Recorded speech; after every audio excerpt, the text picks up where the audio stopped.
you have to be confident enough to not be the smartest person in the room. I think oftentimes there's a societal pressure to be the smartest person in the room, right? Some of that imposter syndrome of, hey, if I've got a lot of smart people around me, I'm not going to be able to lead them, or it'll get out that I'm not as qualified as I think I am. But at the end of the day, right? I don't really think that I'm the smartest person in the room most of the time, or definitely not the most qualified. But I'm able to get in there, to build relationships and to essentially glean from the expertise of those people around me.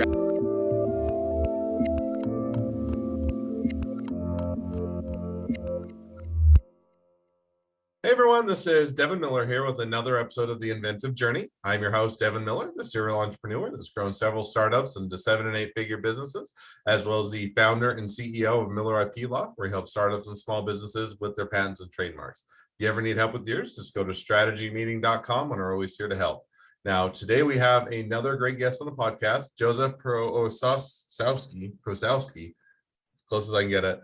And Joseph, he grew up in Lehi, Utah, and or kind of grew up watching at least what people in Utah know as Silicon Slopes, kind of Utah's version of Silicon Valley, and has a lot of business and whatnot growing there. And then he went, or after graduating high school, served in LDS mission and then started watching the import-export business with China for a while I was in school, and realized had more learning to do. So he decided, as he was doing all that, he went and interned with Adobe, I think a venture capital firm, learned a lot about funding, also interned with a banking firm, learned a lot about the stages of money, and somewhere along the line worked for a hedge fund, I think after graduation, being correct me if I'm wrong, and then jumped over to private equity firm for a period of time, I think buying funeral homes and crematories, if I remember right. And then started working on his own portfolio company, and that then also started working on a company that's called Bragg House. And then he led him to join the team as I think the CFO of Bragg House, and been doing that ever since. So with that much as introduction, welcome on the podcast, Joseph. Yeah, thanks for having me, Devin. Appreciate it. Absolutely. So I just took a much longer journey and condensed it into 30 seconds. So now unpacking that just a bit, tell us a little bit about how your journey got started growing up in Lehi, and how things went from there. Yeah, great. Well, like you said, grew up watching Silicon Slopes kind of blossom and grow. Was very impressed, right? Watched people like Josh James grow Domo into the business and company that it is today. Omniture, Exactware, all of those businesses that you pass on your way to Provo these days, watched those grow. And as I started school, like you said, definitely, became very passionate about the entrepreneurship space, to the point where, I started my own business my freshman year in college. Really enjoyed the journey, loved it, but quickly realized that I wasn't as much of a marketer or a social media manager as I was much more of kind of a strategist and a financier. So that was what kind of took me down the road to venture capital, right? Kind of realized from running my own business and then from working as a junior analyst up at Epic Ventures in Salt Lake City that money has a very large part to play in the early stages of business, and really is applicable at any stage in the life cycle, right? If you don't have funding, you can't make payroll, you can't develop your product, and you ultimately can't succeed. So definitely learned a lot there, and then kind of took my love for finance just a little bit farther. Worked in investment banking at Crew Capital. Was able to see 5 or 6 transactions go on there, and just definitely realized that, again, the transaction and financial aspect of a founder's journey and a founder's life cycle is super critical. And even more than that, learned that having the right advisors around you at kind of that end stage is super important, right? So yeah, after graduation, kind of fell into a role in a hedge fund, and did the public equities thing for a while, but really felt that I'd lost touch with the founders. something that I loved, working in venture and investment banking was getting to interact with founders, with leadership, and really feel that energy and kind of that founder passion, right? And so, yeah, like you said, got back into kind of the little bit of a smaller space around, private equity. We were running a roll-up strategy, right? We rolled up 20 or 30 businesses across. Let me just dive real quick into that. So, yeah, because you were working in venture capital, enjoying it, and I think it kind of shifted a bit into banking. But what was that tipping point, or what was that motivation, or saying, hey, I'd like to transition a bit away from my current company and try the new role? Was it, you touched on it briefly, but was it, hey, I'm worn out with that, or I'm looking for a new adventure, or this isn't really what it's cracked up to be? Or kind of give us a bit more insight as to what prompted that shift, or that change for you? Yeah, that's a good question. I think that when you talk about finance, right, the dream is kind of to work on Wall Street, to be in New York, the hustle and bustle, the city that never sleeps, right? And, I had some of that experience and it was really fun, but with that comes late nights, a lot of pressure. When I was working at the hedge fund, we were managing over $1 billion in March of 2020, right? So when you had that, that pandemic crash in the stock market, right? You listen to the, other analysts talk about it, and that was kind of a once in a lifetime crash, right? That was classified as, in the realm of being a black swan event, right? One in like 500,000 or something like that. And that was a rough time to be managing public equities, right? And so, that kind of all combined with the fact that, I was talking to other fund managers and to, business leaders and things like that. But at the end of the day, right, it was kind of, I'd rather be talking to people who are really passionate about what they're doing instead of talking to, wealthy limited partners and investors who just want to know, why they're not doing better in the stock market. So, yeah, at the end of the day, I'd rather help someone achieve their dreams and achieve their journey than just, make someone whose life is already fairly cushy even more cushy. No, it definitely makes sense now. So as you're kind of having that realization, saying, I want to make that shift and transition, how did you kind of get to where you're buying crematories and mortuariums and, and doing that kind of business? Was it more of the type of business where you got to kind of work more with the business owners, where you're saying, I'd love to do crematories and that's where my passion is? Or kind of how did you get into that? Yeah. So I guess with, the reason for leaving, high finance, I was again looking back towards that kind of entrepreneurial mindset, right? And so Clearstone was a firm that was actually founded in the beginning of 2020, right around the January 2020 time. The founder was a guy who came out of a pretty large growth equity firm in San Diego, California. And so, to me, I looked at him and said, if this guy's willing to kind of, jump in and take a plunge, he had invested during his time at Lead Edge Capital. He had invested in, many different tech companies across Utah, kind of the Western Seaboard, right? And so I said, this guy's an entrepreneur, right? He's out there hustling, and that's kind of what I want to get back into. And so why wouldn't I go work for one? So, we got together and, we hustled again, had some really late nights and stuff, but at the end of the day, right, we were buying these businesses from people who had really interesting stories, right? It was, hey, my grandfather, my great great grandfather started this funeral home and crematory, or hey, my uncle bought this crematory and kind of turned it around and kept it going. And death can be viewed as kind of a taboo industry, or not a very happy industry to be in. But at the end of the day, these business owners are people who are passionate about making sure that people's end of life is memorable and beautiful. And so, to be buying those businesses and, carrying on that legacy was something that, was much more heartfelt to me than, trading blue chip stocks every day. No, I think that definitely makes sense. And, I certainly am a lover of entrepreneurs and startups and small businesses. So definitely right there with you. So now you make that transition over, you say, okay, this is kind of more in line with what I'm passionate about, what I enjoy, get a role of the businesses, kind of get a, help them out a lot of times. And so you're doing all that. Now, you're working with that. And I think at some point that's where Bragg House came in, or you got connected up with them through that job or something of that nature. But fill us in with a little bit of how you kind of got connected up with them and how you made that transition. Yeah, you bet. So, like you mentioned in my intro, I did spend some time as a product manager. I spent about 6 months interning as a project management associate at Workfront, which is now an Adobe company.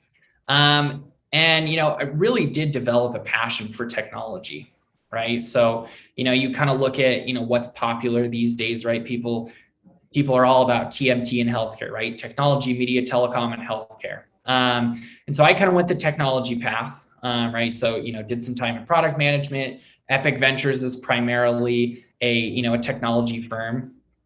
Was able to work on a bunch of different technology transactions. Of course, as an equity analyst, right, you're working with a lot of technology companies just because there's so much growth around them right now. So, I definitely have a background and a passion as well for technology. And so, in addition to kind of the the crematory and funeral home space, was able to work on 2 or 3 deals in the technology space, right? Worked on a healthcare SaaS company, worked on an ed tech company, right? Had some fascinating deals, and then kind of brought Bragg House in.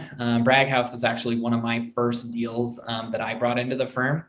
And started working with the firm there, right? Joined the board of directors. And, it was kind of a very opportune time for me because the company kind of just took off right as I joined the board of directors. And so, they were looking to raise kind of a seed round of funding, right? With my background and connections, was able to, very quickly put them in contact with people, walk them through the process itself, right? We went through Y Combinator interviews together, spoke with many different venture firms, and was eventually able to help secure both a seed and Series A round of funding for this company. And so, of course, with that, they definitely needed some type of financial management. And so, was able to join the company as the CFO last October. Now, one question kind of getting into that is what made you decide to, join full time, in the sense you had another job, you've been doing it for a while. It sounded like it was a bit more in line with what you were wanting, and you got to work with the, different businesses and roll them up and, be introduced. What made you decide, hey, while that's all available and I enjoy doing it, I'm going to jump over and pursue Bragg House full time? Yeah, I think there's really 2 routes you can look at when you're in private equity, right? You can either kind of stay on and double down, right? A lot of people in private equity really value the carried interest that comes, right? So you get paid your salary, and then you're almost able to take on, a few shares of each company that you work on. And that can be really valuable for a lot of people, right? If you had some carry in Zoom, or, some of those larger tech investments, that can be very lucrative.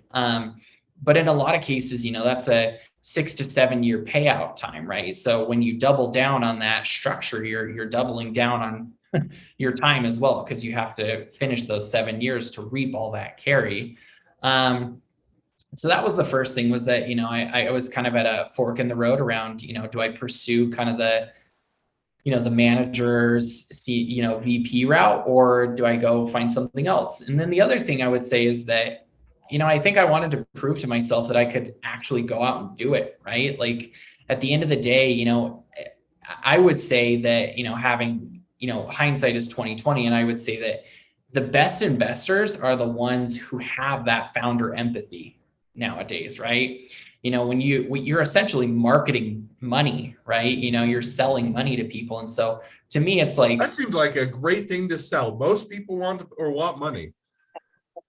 Yeah, money can be a great thing to sell, and I think most people can want it. But, when it comes to venture capital, there's a reason people coined the term vulture capital, right? Because a lot of times, yeah, they'll give you their money, but they'll take it with a pound of flesh on the flip side of that. And so to me, it was like, the best investors that I followed in the industry were always ones who had that founder empathy, right? They are the ones who can say, hey, I've been there in the trenches, I've been where you're at. And, the value that I provide is not only in the money I provide you, but the experience and the ability to be used as a sounding board, right? Because people who just shove capital into businesses don't often have the understanding to know what it's like to be, hours away from not making payroll, or, to be making the biggest decision of your life and, selling your business for, $6 million or $10 million. It's that, do I become a millionaire today and have cash in hand and maybe be able to do another business, or do I wait and hold out for a bigger valuation? So that founder empathy has kind of been the biggest driving factor to me, that, I can either go on and pursue a career, in operations, or, I could jump back into investing and be doubly as good because I have that founder empathy. No, and I think that definitely makes sense and resonates well. So now one question, it kind of jumps back in time, but thought I'd ask anyway, is so, you started out with Bragg House with the company that you were working with before going full time.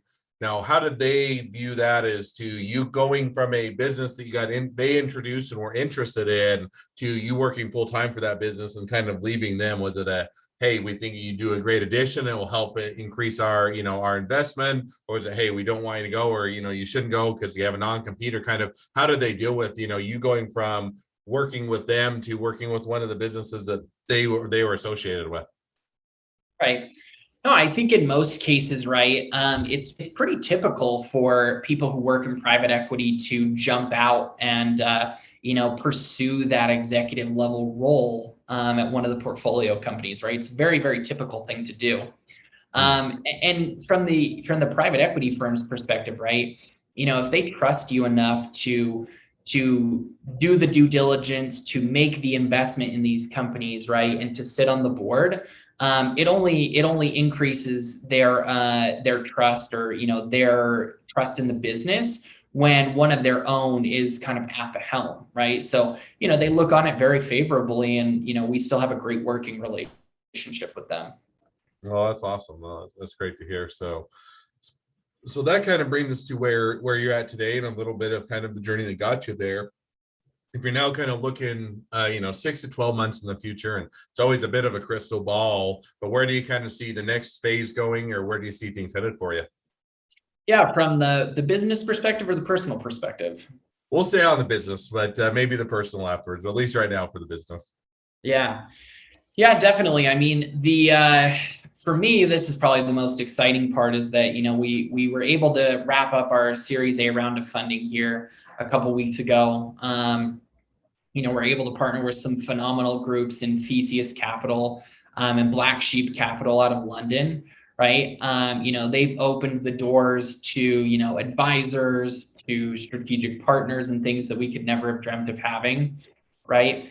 And after, wrapping up a very, very successful quarter with tournaments with McDonald's, with Coke, we brought on some phenomenal clients and some big partnerships. And so, the next step is an IPO for us. We've engaged the needed firms necessary to take the company public on the NASDAQ next year. So for me, as a finance person, kind of being able to take the business to that next financial level, and take it public on the NASDAQ is super exciting. So we're all very optimistic about the trajectory, and excited for that next large step in the business life cycle. Well, sounds like it'll be an exciting time. It's always, bittersweet, hopefully mostly sweet, to take something public. You get to have that as see how it does in the public, and what people will accept, and what they think of it, and kind of get that outside evaluation. As long as the IPO goes well, it's definitely fun. If it doesn't go as well, then you get to figure out how to readjust, or to pivot. So hopefully it's the former of it goes extremely well, and it is definitely an exciting next future period of time. So yeah. Well, with that, now as we've kind of walked through a bit of your journey, and also looking a bit into the future, kind of is a great time to transition to the two questions I always ask at the end of each podcast. So the first question I always ask is, along your journey, what was the worst business decision you ever made, and what'd you learn from it? Oh, that's a good question. The worst business decision I ever made. So I think the worst business decision I've ever made is stretching myself too thin. There have been times, in various roles where I've taken on too much. And I will say that that is the worst business decision I've made personally and for whatever company I've been working for, because the quality of work just went down, right? The decisions weren't as good, the due diligence wasn't as detailed. And so, I think that oftentimes, like, it's good to take on more and more opportunity. But eventually it can become detrimental, because you become to some extent incoherent in the decisions you're making, because you're not really paying attention. So yeah, I would say that there are definite few times I can remember stretching myself too thin and making poor decisions as a result of that. Well, and I think it's one where I definitely agree that it's a mistake, but it's an easy one to make in the sense, no, I just want to get a little bit more done. I want to impress things. I need to get these projects done. I want to, outshine the other people, or whatever the motivation is. It's kind of a little bit of that death by a thousand cuts, in the sense that you kind of incrementally stretch yourself a bit thinner and thinner, to the point that now you're not able to give the highest quality or the best service, or otherwise or operate at the level you need to, because you're having too many things, you're stretched too thin. And so I think it's a lesson to learn that, there's definitely a time to hustle and get things done, but you also have to make sure you do it in a way that you are able to continue sustainably operate at the level you need to. So I think that's great lesson to learn from. Now, as we jump to the second question, which is, talking to somebody that's just getting into a startup or small business, what'd be the one piece of advice you'd give them? Yeah, the one piece of advice I would probably give to somebody just starting out is you have to be confident enough to not be the smartest person in the room. I think oftentimes there's a societal pressure to be the smartest person in the room, right? Some of that imposter syndrome of, hey, if I've got a lot of smart people around me, I'm not going to be able to lead them, or it'll get out that I'm not as qualified as I think I am. But at the end of the day, right, I don't really think that I'm the smartest person in the room most of the time, or definitely not the most qualified. But I'm able to get in there, to build relationships and to, essentially glean from the expertise of those people around me. Right, I can remember specifically, right, a couple weeks ago we were on the phone with the executive vice chair of a very, very large investment bank in New York, and I look at myself and I'm like, okay, like, I'm decently experienced at finance, but this guy has spent 35 plus years kind of as a captain of industry, right? And he brings in all these managing directors from the different groups and things, and they're sitting there giving us advice, and I'm just like, wow, like, this is intense. But at the end of the day, right, like, we were able to get so much value from that conversation, because of the people we were able to bring together there. So yeah, I would just say that, building a strong team and a strong network will take you much, much farther, right? There's an adage, right? You can go faster alone, but further together. And I would definitely echo that, right? That it's much, much easier to go much, much further if you build that great team around you. So that would be my advice to anyone getting started out in the entrepreneurial space. No, and I like that. I mean, I'm always of the opinion, if you're the smartest one in the room, you need to get smarter people around you. In the sense that, now, with the caveat, you can be the smartest in your given area of expertise or where you're at, and knowing how the business operates, or maybe you aren't smartest in any one niche, but you can, see the whole picture and how it fits all together. But you should be surrounding yourself within the areas that those people are working in. They should be smarter than you. Now, you need to understand it and be able to meld it all together and make sure it's executed properly. But I think, to your point, I think having those smart people around that are going to be able to provide insights and information that you don't otherwise have is going to exponentially make your business better. Because otherwise, if you're always the one that's having all the ideas, driving everything and coming up with everything, it limits the business to just what you can add, as opposed to what all those other smart people add. So I think that's a great takeaway and a great piece of advice. Well, as we wrap up, if people want to be a customer or client, they want to be an employee, they want to be an investor, they want to be your next best friend, any or all of the above, what's the best way to reach out to you, contact you, find out more? Yeah, I mean, you guys can find us online. Our website's braghouse.com, right? I'm on LinkedIn and Twitter. So, definitely reach out, send a friend request on LinkedIn. Definitely happy to connect and discuss. Yeah, that's the best way to get in touch. All right. Well, I definitely encourage people to reach out, contact you, find out more, and if nothing else, make a new best friend. So, well, with that, I appreciate you coming on the podcast. It's been fun. It's been a pleasure. Now, for all of you that are listeners, if you have your own journey to tell and you'd like to come on and be a guest, we'd love to have you. So just go to inventiveguest.com and apply to be on the podcast. Also, make sure to like, subscribe, and share the podcast with others so that we can continue to promote the journeys of those that are the different journeys that people are taking and help out in the community. And last but not least, if you ever need help with patents, trademarks, or anything else with your business, feel free to reach out to us at Miller IP Law. Just go to strategymeeting.com. Well, thank you again, Joshua. This has been fun. It's been a pleasure, and wish the next leg of your journey even better than the last. Appreciate it, Devin. Thanks.